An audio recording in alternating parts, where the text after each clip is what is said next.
안녕하세요, 교수님. 네, 안녕하세요. 네, 안녕하세요. 최근 5월 19일에서 21일까지 일본 히로시마에서 G7 회의가 열렸습니다. 주요 내역으로 우선 미국과 유럽이 디커플링에서 디리스킹 상황으로 중국을 향후 대하겠다라고 선언한 점이 있는데요. 이 디리스킹이라는 용어는 무엇을 의미하며 미국은 그간 디커플링을 주장하다 왜 디리스킹 변화를 시도하고 있나요? 네, 단어들이 좀 어렵죠? 디리스킹, 디커플링이라고 하는 거. 자, 디커플링부터 먼저 말씀을 드리면 지금까지 미국이 중국을 대하는 태도가 디커플링이었다라고 알려져 있어요. 그 디커플링은 뭐냐? 커플링을 뗀다는 이야기인 거죠. 그럼 커플링은 뭐였느냐? 지난 20년 동안 그러니까 중국이 WTO에 가입을 한 이후부터 세계의 경제와 중국 경제는 마치 하나인 것처럼 서로 얽히게 된 거죠. 그래서 예를 들어서 미국이나 이 선진국들이 제품을 기획하고 또 설계를 하면 그것을 중국 기업들이 제조를 해서 최종 제품을 만들어서 세상에다가 내다가 파는 뭐 이런 서플라이 체인이 형성되어 왔었거든요.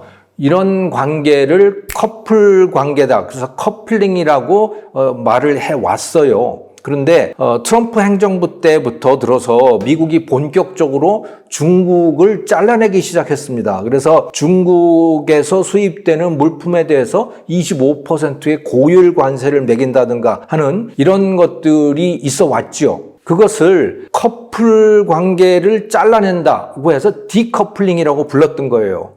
지금까지는 공식적으로 그런 단어를 쓰지는 않았지만 미국이 중국을 디커플링하고 있다라고 사람들은 인식해 왔고 또 G7에 속해 있는 선진국들의 여러 나라들이 거기에 상당히 동조를 해왔던 겁니다. 그런데 이번에 G7 정상회의에서 우리는 디커플링을 하려고 하는 게 아니고 디리스킹을 하려고 하는 거다라고 이야기를 한 거예요. 그러면 디리스킹은 뭐냐?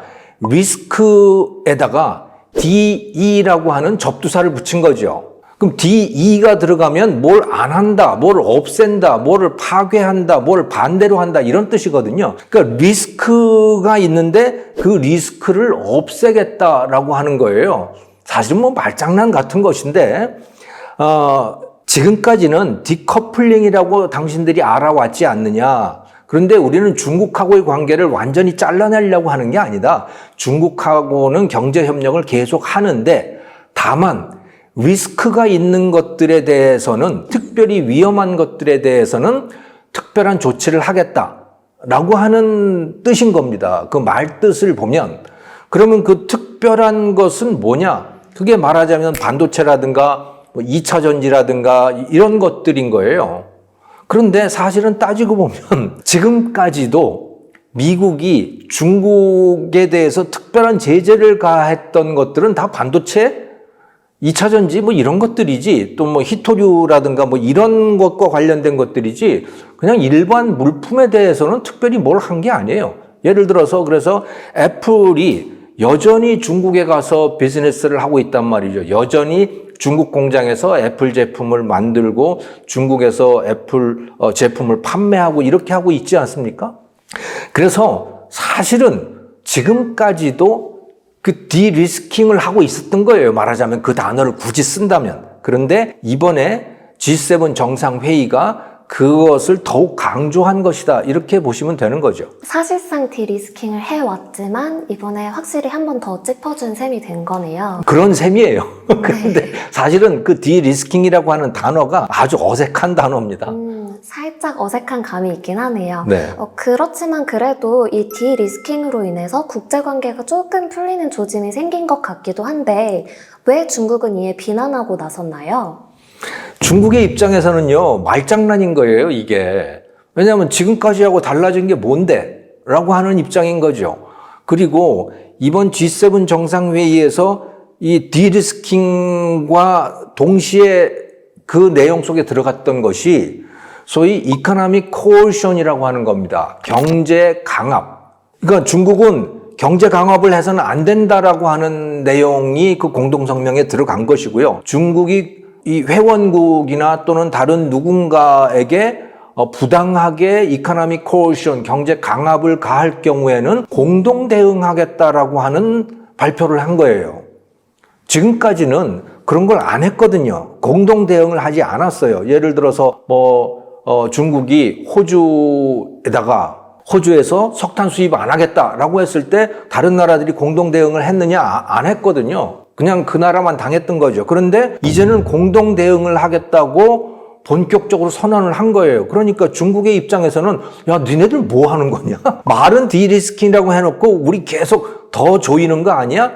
라고 하는 생각을 할 수밖에 없는 거죠. 그래서 중국이 굉장히 반발을 하고 있는 것이다. 이렇게 이해를 하면 될 것 같습니다. 중국 입장에서는 확실히 말장난일 수밖에 없는 상황인데요. 그렇다면 G7 공동성명을 통한 실제적인 강압이나 혹은 국제질서 파괴가 있었나요? 실제적인 강압이 있었죠. 방금 말씀드렸던 중국이 호주로부터 석탄을 굉장히 많이 수입했었거든요. 그런데 호주가 이 코로나에 대해서, 코로나가 일어난 상황에 대해서 의문을 제기했어요. 이 코로나의 근원이 어디인지를 밝힐 필요가 있다라고 해서 중국에 대한 조사가 필요하다는 의미를 내포한 그런 발언을 한 거예요. 호주 입장에서. 그런데 중국은 이제 발끈한 거죠. 너 지금 나한테 무슨 짓 하는 거야?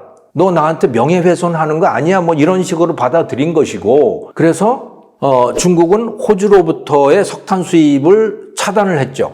이런 것을 G7들이 봤을 때는 이것은 경제적 강압이다 라고 받아들이는 거예요. 왜냐하면 이것은 중국이 가입한 WTO의 규정이라든가 또는 다른 국가 간의 협약이라든가 이런 데에 반한다. 호주의 입장에서는 얼마든지 코로나의 기원을 밝히자라는 이야기를 얼마든지 할 수 있는 거 아니냐. 그런데 그 말을 했다고 해서 그거를 중국이 경제관계를 끊는다라고 하는 거는 이거는 국제규범에 어긋난다. 그래서 이거는 경제 강압이다. 이렇게 받아들이는 거예요. 또 우리나라 대한민국과 관련해서도 박근혜 정부 때 사드가 배치되는데 그거에 대해서 중국이 한한령으로 대응을 했거든요. 그러니까 한국으로부터 수입되는 한류 뭐 여러 가지 서비스들이라든가 이런 거를 차단을 하고 뭐 하는 그런 조치들을 했어요. 근데 그 중에는 공식적인 것도 있고 아닌 것들도 있고 뭐 그렇긴 하지만은 자, 그것에 대해서도 G7 진영에서는 어떻게 생각을 하는 거냐? 아니, 북한에서 저렇게 핵 미사일을 만들고 그러는데 그러면 한국의 입장에서는 그것을 방어할 수 있는 무기를 충분히 갖다 놓을 수 있는 거 아니냐?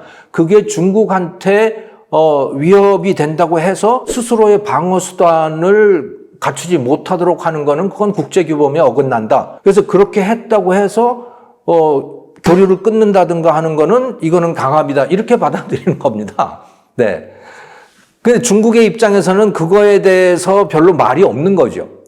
근데 G7은 어쨌든 간에 그런 것이 생기면 그 한 나라만 당하게 내버려 두지 않고 전체가 공동 대응을 하겠다라고 하는 그런 선언을 한 거예요. 근데 사실은 따지고 보면 이런 것은 중국만 그렇게 하는 게 아니고요. 미국도 사실은 똑같은 일을 했어요. 특히 트럼프 정부 때에 트럼프 대통령이 했던 중국에 대해서 했던 또는 다른 유럽 국가들이라든가 이런 나라들에 대해서 했던 미국의 행동이라고 하는 거는 그간의 국제규범을 다 무시하는 그런 것들이 많았거든요. 심지어 그래서 트럼프 정부 때부터 WTO라고 하는 것이 거의 무력화되어 있는 상황이에요. 그러니까 사실은 미국도 별로 뭐 할 말은 없는 상황인데 바이든 정부에 들어와서는 그래도 좀 미국다운 태도들을 다시 되찾은 거죠. 근데 아무튼 현재의 상황이 그런 겁니다. 그래서 이제는 그동안의 국제규범들이 다 깨졌어요. 그래서 UN도 유명무실해졌고 G20라고 하는 것도 유명무실해졌고 이런 상황인 거예요. 서로 그냥 완전히 싸움판이 벌어진 이런 상황이 되어 있어서 정말 힘겨운 상황인 거죠. 그래서 잘못하면 이거는 전쟁이 터질 수도 있는 상황이거든요. 그러니까 G7의 입장에서는 아무리 중국을 떼어난다고 하더라도 이게 전쟁이 나면 안 되잖아. 3차 대전이 나면 안 되잖아. 그래서 뭐 조심스럽게 한편으로는 달래기도 하면서 또 한편으로는 으름장을 놓기도 하면서 뭐 이런 거라고 이해가 됩니다. 사실 강대국이든 약소국이든 똑같은 국제법을 따라야 하는 게 맞잖아요. 그렇죠. 그렇다면 구체적으로 현재 G7과 중국은 어떤 후속 조치를 취하고 있는지 알 수 있을까요? 예, 그럼요. G7은 먼저 이코노믹 코어션 경제적 강압에 대해서 공동 대응하는 플랫폼을 만들겠다라고 선언을 했어요. 그 성명서에 그 내용이 들어가 있거든요. 근데 그 구체적으로 그게 그럼 무엇일까? 그건 아직 만들어져 있는 게 아니고 뭔가 후속 조치들이 따르겠죠. 그래서 G7 멤버들이 들어가는 아마도 국제기구가 만들어질 것이고 거기에다가 아마 참여를 원하는 G20 국가 또 요즘에 이제 글로벌 사우스라고 이름을 붙이던데 뭐 예를 들자면 브라질이라든가 남아프리카 공화국이라든가 뭐 이집트라든가 이런 나라들을 그 기구에 초대할지 모르겠어요. 아마 초대를 할 것인데 그 나라들이 거기에 참가를 할지는 알 수가 없죠. 왜냐하면 그 나라들은 많은 경우에 중국과 지금 굉장히 가까워지고 있는 상황이거든요. 그래서 근데 중국과 그 나라들은 왜 가까워지느냐면 미국은 다른 나라에 대해서 잔소리를 많이 해요. 이게 참, 그러니까 특히 인권 문제라고 하는 것 때문에 잔소리를 많이 하는 거예요. 너희 말이야, 무슨 언론 자유 그래가지고 되겠어? 너희 그런 식으로 전체주의적으로 나가면 되겠어? 너희 선거를 그따위로 하면 되는 거야? 뭐, 이런 잔소리들을 많이 하는 거예요. 그런데 중국은 그런 잔소리를 안 해요. 중국은 그냥 나하고 친하면 오케이. 너희 나라가 뭐 독재가 됐던 무슨 뭐 민주주의가 됐든 나는 상관없어. 민주주의 아니면 오히려 난 더 좋아. 이런 입장인 거죠. 그런데 이 글로벌 사우스라고 하는 나라들은 보면 요즘에 점점 더 전체주의적인 성향으로 가는 그런 추세가 강하게 나타나고 있잖아요. 그러니까 중국 편으로 많이 가는 거예요. 그 정권의 입장에서는. 그런데 그 나라의 국민들의 입장은 뭐 어떤지 알 수가 없지만은. 그래서 G7, 그러니까 미국이 주도하는 G7의 공동 대응 기구를 만든다고 하더라도 G7 이외에 다른 나라들이 얼마나 들어갈까에 대해서는 미지수지요. 그것은 아마도 한국은 들어갈 것 같은데 다른 나라는 모르겠어요. 그리고 그러면 중국은 또 어떠냐? 중국은 이제 화가 많이 난 거죠, 여기 대해서. 그래서 일단 구체적 조치를 취한 것이 마이크론 있잖아요. 미국의 메모리 반도체 기업인 거죠. 그 마이크론에 대한 제재를 선언을 했어요. G7이 끝나자마자.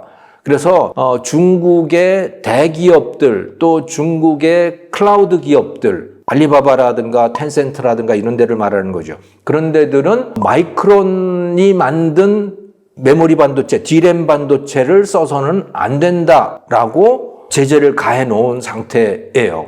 그러니까 지금 미국도 그렇고 중국도 그렇고 서로 맞대응을 하고 있는 그런 상황인 거죠. 하지만 뭐 둘 다 그렇다고 해서 전쟁을 할 생각은 없는 것 같은 그런 느낌입니다. 미국하고 중국하고 지금 서로 맞대응을 하고 있는 상황인데 네. 마지막으로 질문을 하나 드려볼게요. 바이든은 근데 다른 목소리로 미중 관계가 곧 해빙될 것이다 라고 이야기를 했는데요. 왜 이런 발언을 했는지도 궁금합니다. 네, 사실은 좀 뜬금없긴 하죠. G7에서는 한편으로는 뭐 경제적 강압을 하지 마라 그거에 대해서 공동 대응하겠다고 해놓고 또 한편으로는 뭐 디커플링 안 하고 디리스킹 하겠다 그러고 또 지금 말씀하신 대로 중국하고 관계가 좋아질 것 같아. 그 영어로는 THAW라고 하는 단어를 썼어요. 이게 뭐 having 뭐 예전의 단어 지금까지 외교 관계에서 많이 쓰던 단어로 하면 détente 뭐 이런 겁니다. 그러니까 having이라고 하는 단어를 쓴 거거든요. 얼음이 녹는다라고 하는 단어를 썼는데 중국의 입장에서는 너 지금 뭐하니? 우리 갖고 노니? 이런 반응인 거예요. 그럼 미국은 왜 그러느냐? 전쟁을 하고 싶지 않은 겁니다. 전쟁은 하고 싶지 않은데 그렇다고 중국이 저렇게 힘이 커지는 거는 또 두고 볼 수도 없고 그러니까 참 이러지도 못하고 저러지도 못하는 입장에서 나오는 궁여지책이다라는 생각이 드는 거예요. 그래서 이게 디리스킹이라고 하는 말을 쓰면서도 얼마 전에는 또 그 중국에서 날아온 풍선, 벌룬을 폭격을 하기도 하고 뭐 그랬었잖아요. 그래서 지금 아무튼 미국은 중국과의 관계를 놓고 갈팡질팡하고 있는 듯한 느낌이 강하게 듭니다. 네. 오늘은 미국의 입장 그리고 중국의 입장이 사실 모두 다 잘 이해될 수 있었던 내용이었던 것 같아요. 하루빨리 세계 정세가 조금 더 안정화되기를 희망하면서 오늘 촬영은 이만 마무리해보도록 하겠습니다. 네, 감사합니다. 네, 감사합니다.